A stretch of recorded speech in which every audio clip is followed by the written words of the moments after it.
परम जय पूज्य आचार्य गुरुवर श्री विद्यासागर जी महाराज की जय जय जय। परम पूज्य महामना मुनिराज प्रमाद सागर जी महाराज की, परम पूज्य निर्वेक सागर जी संधान सागर जी महाराज की।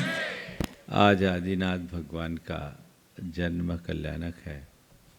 अभी दोनों महाराजों के श्रीमुख से आप लोगों ने भगवान आदिनाथ, जिन्हें हम ऋषभ देव भी कहते हैं, उनके संदर्भ में कुछ बातें सुनी।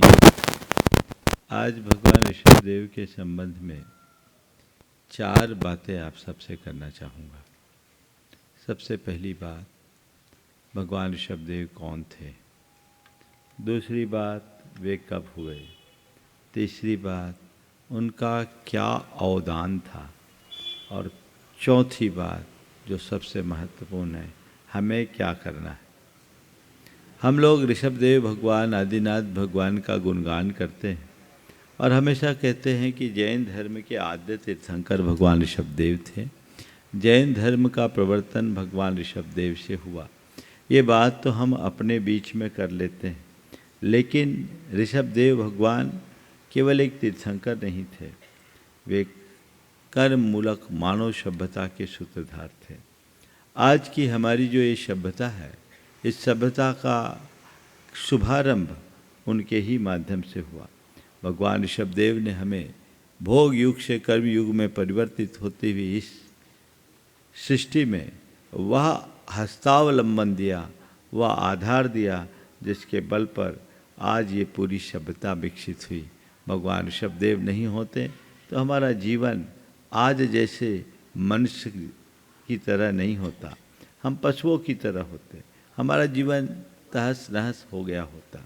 तो भगवान ऋषभ देव जैन धर्म के आद्य तीर्थंकर हुए, जो कर्म युग के शुभारंभ में हुए और जिन्होंने अयोध्या में जन्म लिया। हम सबको ये पता होना चाहिए भगवान ऋषभ देव के बारे में। बहुत कम लोग हैं जिनको भगवान ऋषभ देव के बारे में पूरी जानकारियाँ हैं। मैं संक्षेप में सब बातों को आप सबके बीच रखता हुआ अपनी बात पूरी करना चाहूँगा। भगवान ऋषभ देव कर्म भूमि के आदि में हुए। उनका जन्म अयोध्या में हुआ। पिता नाभि राय और माँ मरुदेवी के गर्भ से उन्होंने जन्म लिया और उनके भरत चक्रवर्ती आदि 100 पुत्र, जिनमें भरत और बाहुबली प्रधान थे, और ब्राह्मी सुंदरी जैसी 2 कन्याएं हुई। भगवान ऋषभ देव ने अपने जीवन के प्रारंभ में सबसे पहले हमें असी मसी कृषि विद्या वाणिज्य और शिल्प, इन 6 कर्मों का उपदेश दिया और इन कर्मों के उपदेश देकर हमारी जीविका का प्रबंध किया। आगे चलकर उन्होंने 72 कला और 64 गुणों का हम सबको ज्ञान दिया। आज जितने भी कला और गुण हैं, उन सब के जनक भगवान ऋषभ देव थे और अपने जीवन के 83 लाख वर्ष बीत जाने, संपूर्ण भारतवर्ष को 52 महाजनपदों में विभाजित कर एक सूत्र में बांधा, एक राष्ट्र की स्थापना की जो आर्यावर्त के नाम से जाना जाता था। अच्छे से सुराज्य स्थापित करने के उपरांत अपने जीवन के अंतिम 83 लाख वर्ष बीत जाने के बाद नीलांजना नाम की एक नृत्यांगना की आकस्मिक मृत्यु देखकर उन्हें वैराग्य हुआ और उन्होंने तपस्या धारण की। 1000 वर्ष तक उन्होंने कठिन तपस्या की।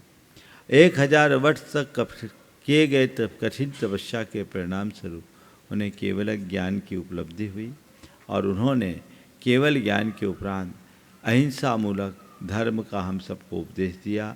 धर्म तीर्थ की प्रवृत्ति हुई और पूरे देश देशांतर में विहार करते हुए अंत में कैलाश पर्वत पर माघ बदी चतुर्दशी के दिन 14 दिन के योग निरोध पूर्वक परम निर्वाण को प्राप्त किया और इस युग के आद्य तीर्थंकर भगवान ऋषभ देव हुए।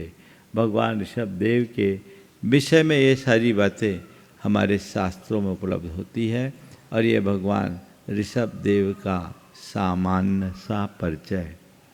लेकिन मेरा मानना है कि भगवान ऋषभ देव का ये परिचय बहुत छोटा परिचय है। उनका असली परिचय कुछ और है, जो हम उनके अवदानों से जानेंगे। थोड़ी देर बाद उसकी चर्चा करेंगे। अब दूसरा सवाल है, भगवान ऋषभदेव कब हुए? जैन अनुश्रुति के अनुसार ये संसार में कालचक्र अनादि से प्रवाहमान है, कभी ऊपर से नीचे तो कभी नीचे से ऊपर।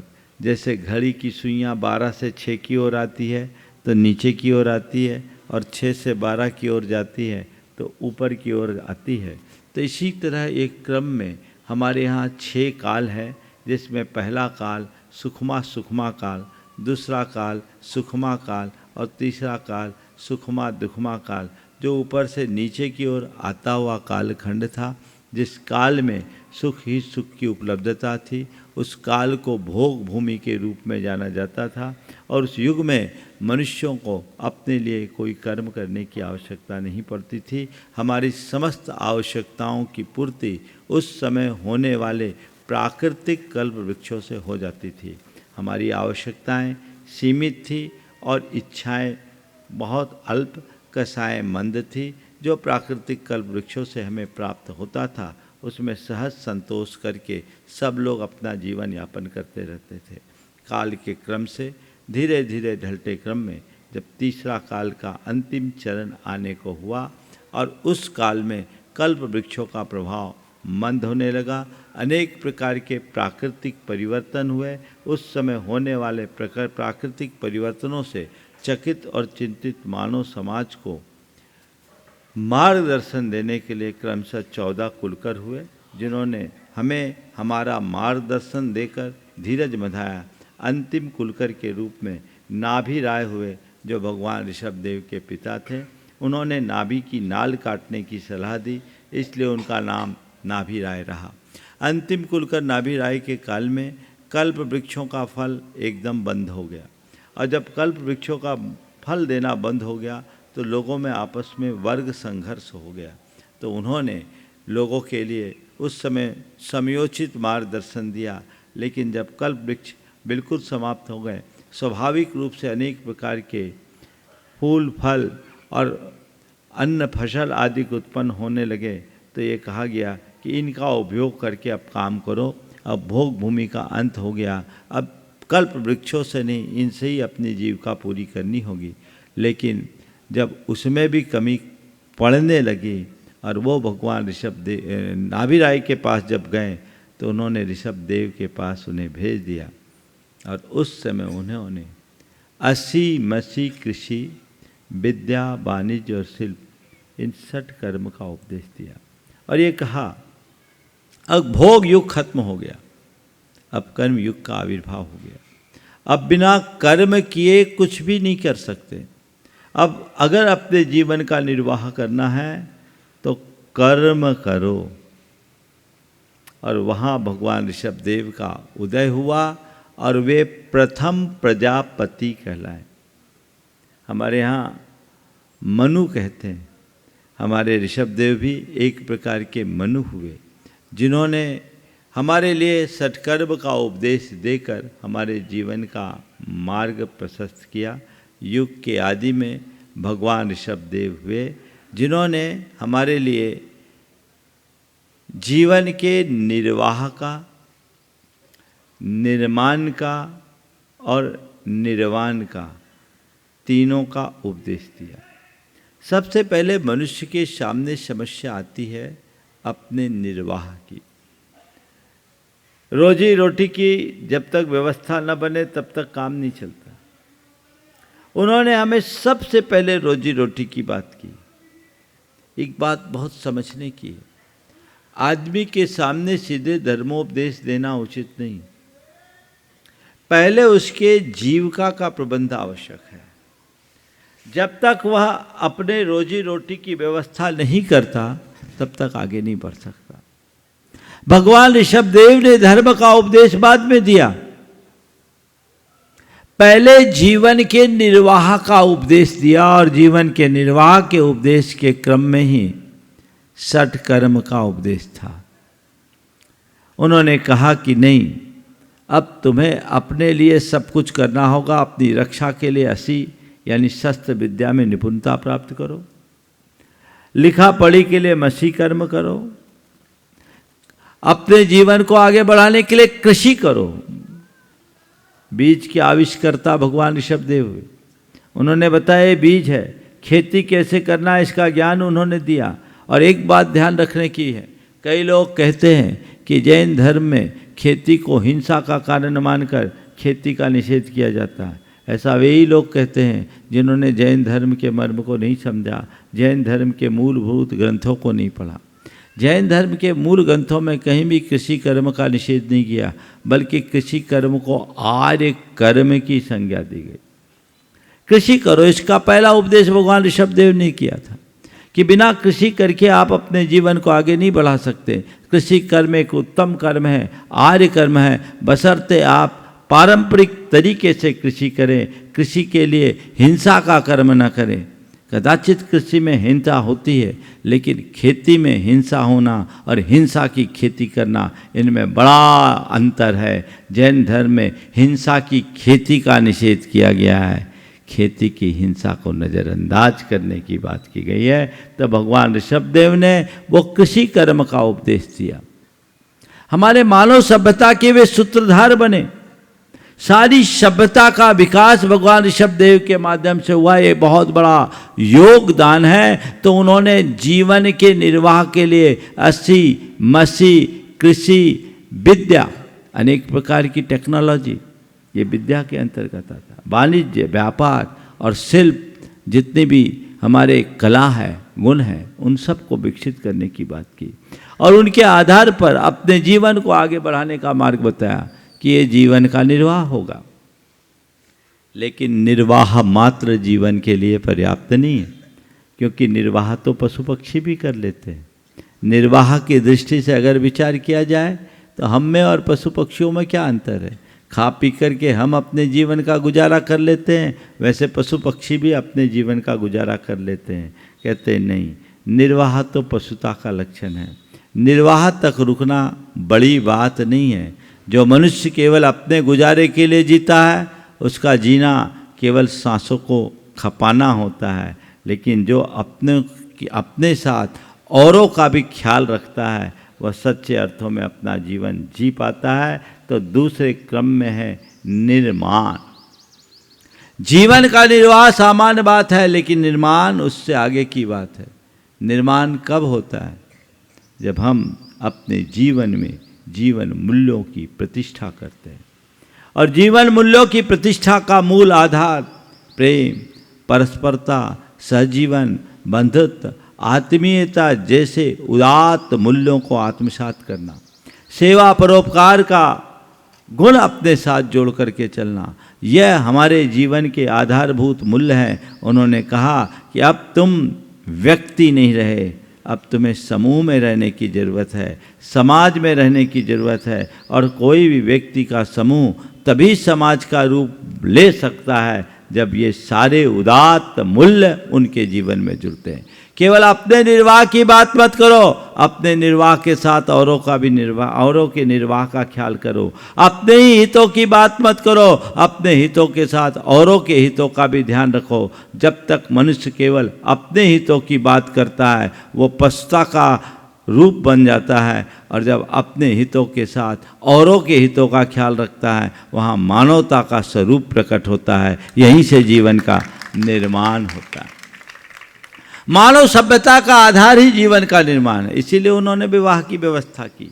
पशुओं जैसी निरर्गल प्रवृत्ति को मान्य नहीं दिया गया, स्वच्छंद वृत्ति को मान्य नहीं दिया गया, और खुद सबसे पहले अपना विवाह किया। एक व्यवस्था दी कि इस विवाह पद्धति से आगे संतति का विकास होगा और हमारी परंपरा अविच्छिन्न रूप से चलेगी। हाँ माँ धिक के रूप में उन्होंने दंड व्यवस्था दी, राज्य की व्यवस्था की। एक मानवीय सभ्यता की जो जरूरतें थी उन सब की पूर्ति हुई। परिवार, कुटुंब, समाज की संरचना भगवान ऋषभदेव के माध्यम से हुई। तो ये जीवन के निर्माण का आधार बना। इसके आधार पर जीवन का निर्माण हुआ। पर कहे निर्माण मात्र से काम नहीं चलेगा। तुमने मनुष्यता को प्राप्त कर ली, लेकिन मनुष्यता में भी जीवन का चरम सुख नहीं। जीवन का चरम सुख मनुष्यता से ऊपर उठकर भगवत्ता को प्राप्त करने में है, जो पूर्ण निराकुल अवस्था है। इसमें भी आकुलता है, इसमें भी दुख है, इसमें भी द्वंद्व है, इसमें भी दुविधा है, इसमें भी दोष है, इन्हें दूर करो। इनको दूर करने के लिए क्या करो? तो उन्होंने इन सब बातों को जानकर मोक्ष मार्ग का खुद अनुसरण किए और हम सब के लिए मोक्ष मार्ग का पाठ पढ़ाया, जो जीवन के निर्वाण का आधार था। उन्होंने राज संपदा, धन वैभव, परिवार परिजन का विस्तार करने के बाद भी कहा ये सब संसार का विस्तार है, ये जीवन के निर्वाह और निर्माण के आधार है, लेकिन इनमें निराकुलता नहीं है। निराकुलता इन सब के अंत में है, इन सब से ऊपर उठने में है। इसीलिए उन्होंने राज पाट धन वैभव सबका परित्याग कर मोक्ष मार्ग का अनुकरण किया और मोक्ष मार्ग का अनुकरण करके आगे बढ़ गए। ये ऋषभदेव का बहुत बड़ा योगदान था। बंधुओं, भगवान ऋषभदेव की बात मैं कहूँ कि 24 तीर्थंकरों में सबसे प्रथम तो थे ही, पर मैं ये कह सकता हूँ भगवान के सभी महापुरुषों, भारत के सभी महापुरुषों में भगवान ऋषभदेव का सर्वोपरि स्थान था। क्योंकि एकमात्र ऐसे महापुरुष हुए जिन्होंने हमें सबका रास्ता बताया। आप सबको सुन के आश्चर्य होगा, भगवान ऋषभदेव को जितना सम्मान जैनियों ने दिया, उससे कहीं ज़्यादा सम्मान वैदिक परंपरा में भी मिला। अगर हम वेदों की बात करें तो ऋग्वेद, जो भारत के सबसे प्राचीन ग्रंथ में गिना जाता है, अकेले ऋग्वेद की अनेक ऋचाओं में भगवान ऋषभदेव का स्तुति परक उल्लेख है। डॉक्टर गोकुल प्रसाद जैन के हिसाब से अगर देखा जाए, उनका एक शोध लेख है ऋग्वेद में ऋषभवाची ऋचाएँ। उसमें उन्होंने लिखा 141 ऋचाओं में भगवान ऋषभदेव का स्तुति परक उल्लेख है, केवल ऋग्वेद। वहाँ ऋषभदेव को वात रचना शब्द की बात की है। वात रशन, वात वशन ये वेदों का शब्द है। अरहंत शब्द भगवान ऋषभदेव के लिए उल्लेख किया गया। ऋषभ शब्द का भी उल्लेख वहाँ किया गया। ये सब दिगंबरत्व की आवश्यकता की बात है। और ये निर्गंथ हो, वात रसनो, निरंबर जैसे शब्दों का प्रयोग भगवान की स्तुति में भगवान ऋषभदेव के लिए आचार्य जिनसेन ने भी किया और निघंटु की टीका में भी इस बात का उल्लेख किया गया। तो केवल ऋग्वेद में भगवान ऋषभदेव का इतनी बार उल्लेख होना, ऋग्वेद के अलावा भागवत आदि ग्रंथों में भगवान ऋषभदेव का उल्लेख होना, अनेक पौराणिक ग्रंथों में भगवान का उल्लेख होना, ऋषभदेव को विष्णु के अवतार के रूप में परिगणित करना, ये भगवान ऋषभदेव की महाव्यक्तित्व का उदाहरण है, उनकी महनीयता का उदाहरण है। सब लोगों ने उन्हें स्वीकार किया। मुझे ये समझ में नहीं आता कि जैन परंपरा में जहाँ वेद की जगह, शब्द प्रमाण की जगह आत्म प्रमाण को प्रमुखता दी जाती है, उस जगह भी वेदों में उन्हें स्थान देना उनकी महानता का द्योतक है। अनेक पुराणों में भगवान ऋषभदेव का उल्लेख, बौद्ध ग्रंथों में भगवान ऋषभदेव का उल्लेख, जो उनकी ऐतिहासिकता का एक सबल दस्तावेज प्रकट करते हैं, ये अपने आप में बहुत बड़ी बात है। और एक स्थान पर तो इतनी बड़ी बात लिखी कि सुन कर के आप सब मुग्ध हो जाओगे। वहाँ लिखा कि अष्टषष्टिषु तीर्थेषु यात्रायाम यत् फलम भवेत् श्री आदिनाथस्य देवस्य स्मरण मात्रेणापि तद् भवेत्। 68 तीर्थ माने जाते हैं वैदिक परंपरा में। कहते हैं 68 तीर्थों की यात्रा का जो फल मिलता है, वह सारा फल भगवान आदिनाथ के स्मरण मात्र से प्राप्त हो जाता है। कितनी बड़ी बात! क्यों? वे हमारे प्राणाधार थे, इसलिए लोगों ने उन्हें इतना मान्य किया। हड़प्पा मोहनजोदड़ो के खनन से प्राप्त अवशेषों में भगवान ऋषभदेव की कायोत्सर्ग मुद्रा का प्रकट होना, यह भी इस बात का प्रमाण है। वहाँ अनेक मोहरें प्राप्त हुई, जिसमें FGH फलक 449, उसमें भगवान ऋषभ देव की कायोत्सर्ग मुद्रा है। वहाँ उनका चिन्ह बैल भी अंकित है। भरत चक्रवर्ती जो उनका ज्येष्ठ पुत्र है, जिसके नाम से देश का नाम भारत हुआ, और वह उनके लिए वंदना कर रहा है, इसका उल्लेख है। और उस समय पुरातत्व विभाग के director general professor Ramchandra Sharma, उन्होंने अपने शोध लेख सिंध 5000 एगो उसमें लिखा है कि ये स्पष्टतया भगवान ऋषभ देव की मुद्रा है। ये जैन धर्म की प्राचीनता के साथ साथ भगवान ऋषभ देव की ऐतिहासिकता को भी प्रकट करता है। ऋषभ देव भारत के एक ऐसे महापुरुष थे जिन्होंने हमें निर्वाह से लेकर निर्वाण तक का रास्ता बताया है। आज उनका जन्म कल्याणक है। इस जन्म कल्याणक के अवसर पर मेरा आप सबसे एक ही बात कहना है, भगवान ऋषभ देव को जाने समझे, उनके आदर्शों को आत्मसात करें और एक लक्ष्य बनाए ऋषभ देव के बारे में अधिक से अधिक पढ़ने का, और ऋषभ देव के बारे में लोगों को अधिक से अधिक जानकारी देने का। अभी गैरों की बात जाने दीजिए, तथ्यात्मक तरीके से आप लोगों को ही पता नहीं होगा कि भगवान ऋषभ देव के ऐतिहासिकता के आधार क्या है। आप स्वयं पढ़े, आदि पुराण को पढ़े। आदि पुराण में भगवान ऋषभ देव का पर्याप्त उल्लेख है। और ज़्यादा आपको करना है तो 2 ग्रंथ आप पढ़ें। आदि पुराण में प्रतिपादित भारत डॉक्टर हीरालाल जैन की एक कृति है, उसे आप पढ़िएगा तो आपको लगेगा कि आदि पुराण में जो संस्कृति की बात है वो कितनी उल्लेखनीय है। जैन परंपरा के इतिहास को पढ़िए। इसमें 3 ग्रंथ मैं आप सबसे कहना चाहूँगा पढ़ने के लिए, जो प्रत्येक भारतीय को पढ़ना चाहिए, प्रत्येक जैनी को पढ़ना चाहिए। जैन धर्म का इतिहास भाग 1, 2, 3 डॉक्टर कैलाश चंद जैन, उनकी कृति है। 3 भागों में हिंदी और अंग्रेजी दोनों में है, आप उसे पढ़ सकते हैं। भारतीय इतिहास एक दृष्टि डॉक्टर ज्योति प्रसाद जैन की कृति है, इसे आप जरूर पढ़ें। इनको पढ़ने से आपको जैन धर्म के अछूते पहलुओं का ज्ञान होगा। और जो मैंने कहा आदि पुराण में प्रतिपादित भारत, इन कृतियों को आप पढ़ें, थोड़ा समय निकालें और पढ़ करके और लोगों को आगे बढ़ाने की कोशिश करें। ऋषभ देव फाउंडेशन के नाम से दिल्ली में एक संस्था गठित हुई थी और उसमें उन्होंने एक ऋषभ सौरभ के नाम से पत्रिका का प्रकाशन किया। कई विशेषांक उसके निकले।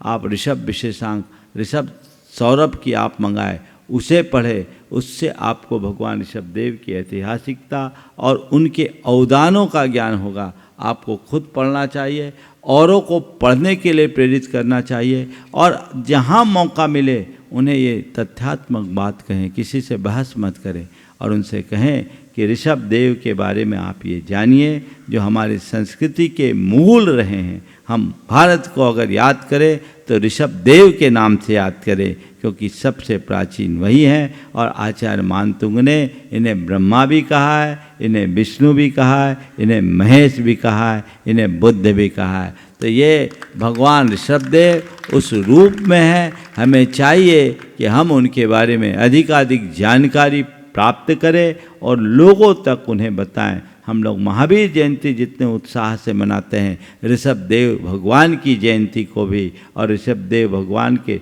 निर्वाण दिवस को भी उतने ही उत्साह से मनाना चाहिए। लेकिन इसे केवल अपने मंदिरों तक सीमित करके नहीं, इसे आम जनों तक पहुंचाने की कोशिश करना चाहिए। कहीं ना कहीं हम लोग पीछे रहे। हमारी संख्या की अल्पता और हमारे उत्साह की मंदता, ये दोनों ऐसे कारण हैं कि हम ऋषभ देव की इस महाव्यक्तित्व से जगत को परिचित करने में थोड़े पीछे रह गए। हमें चाहिए कि हम उनके विषय में खुद अधिक से अधिक जानकारी प्राप्त करें और लोगों तक अधिकाधिक जानकारी पहुंचाएं। अच्छा है, लोगों तक अधिकाधिक जानकारी पहुंचाएं ताकि जीवन को अच्छा बनाया जा सके, जीवन को सुंदर बनाया जा सके। ये प्रयास सबको करना चाहिए। आज मैं पूरे देश के लोगों से कहना चाहूँगा कि वे भगवान ऋषभ देव के व्यक्तित्व कृतित्व के बारे में पढ़े। जैन धर्म का प्राचीन इतिहास एक कृति है, वो भी आप पढ़ें। वो है पंडित परमानंद शास्त्री और बलभद्र जैन के, 2 भागों में। उसमें 24 तीर्थंकरों के बारे में हिंदी में बहुत सरल शब्दों में लिखा है। प्रथम भाग में भगवान ऋषभदेव के बारे में पूरा उल्लेख है और द्वितीय भाग में आपके अन्य 24 तीर्थंकरों में 23 तीर्थंकरों का उल्लेख है। तो जैन धर्म का प्राचीन इतिहास या प्राचीन जैन धर्म का इतिहास इस नाम से एक कृति है। आप लोग पढ़िए, पढ़ने के लिए वक्त निकालिए, केवल सोशल मीडिया में अपना समय मत बिताइए। आप थोड़ा पढ़िएगा तब आप जानिएगा कि आप किस परंपरा में जन्म लिए हो, कितनी महान परंपरा में जन्म लेने का आपको सौभाग्य मिला है। और इस परंपरा का फैलाव अगर संसार में किया जाए तो संसार में कैसे शांति और सद्भावना की स्थापना हो सकती है, आपको पढ़ना होगा। हमारी कृति है जैन धर्म और दर्शन, उसमें भी हमने इसके बारे में एक अध्याय में काफ़ी संक्षेप में लेकिन सारभूत बातें दी है। आप उसे पढ़िए, तथ्य के साथ पढ़िए। आज के दिन आप एक संकल्प ले लीजिए कि हम व्यर्थ की बातों में समय गंवाने की जगह अपनी संस्कृति और इतिहास को पढ़ने में समय लगाएंगे। अपनी संस्कृति और इतिहास को पढ़िए। जो व्यक्ति अपनी परंपरा को नहीं जानता, जो व्यक्ति अपने इतिहास को नहीं जानता, वो अपनी संस्कृति के प्रति कभी निष्ठावान नहीं बन सकता। अपनी निष्ठा को जानने के लिए आपको अपनी परंपरा को जानना होगा, आपको अपने इतिहास का बोध रखना होगा। यदि आप अपने खानदान को नहीं जानोगे तो खानदान का गौरव कैसे बचाओगे? आप धर्म की परंपरा को नहीं जानोगे तो धर्म के प्रति निष्ठा कैसे जगाओगे? अपनी निष्ठा को जागृत रखने के लिए इस चौथी बात को आप सबको याद रखना है। आज संकल्प ले लें कि मैं आधा घंटा अपने इतिहास को पढ़ूंगा। इतिहास पढ़ने के लिए जो 3-4 पुस्तकों का मैंने नाम दिया, आज ही आप सर्च करिए, मंगवाइए, जहाँ से उपलब्ध होती है मंगवा कर रखिए। मंदिरों में अपने अपने मंदिरों में ऐसी प्रतियां रख दीजिए। आप मंगवाइए, खुद पढ़िए, मंदिर में रख दीजिए, लोगों को पढ़ने की प्रेरणा दीजिए, अपने अजैन मित्रों को पढ़वाने की कोशिश कीजिए, ताकि हम धर्म का सही अर्थ में मर्म जान सके, लोगों तक उसका प्रसार कर सके और अपनी श्रद्धा को सुदृढ़ बनाकर जीवन को बेहतर बना सके। बोलने के लिए तो बहुत विषय है, इसलिए मैं यहीं पर विराम ले रहा हूँ।